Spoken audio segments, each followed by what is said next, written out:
सूर्योदय न्यूज, आवाज महाराष्ट्राचा।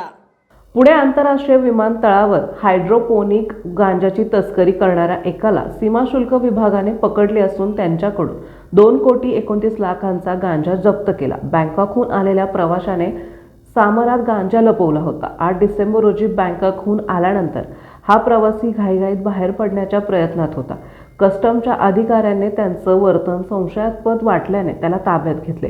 त्याच्या सामानाची तपासणी केल्यावर बॅगेत 2,299 ग्रॅम हायड्रोपोनिक गांजा सापडला। हायड्रोपोनिक गांजाची लागवड नियंत्रित वातावरणात केली जाते। आंतरराष्ट्रीय बाजारात या गांजाला मागणी असते।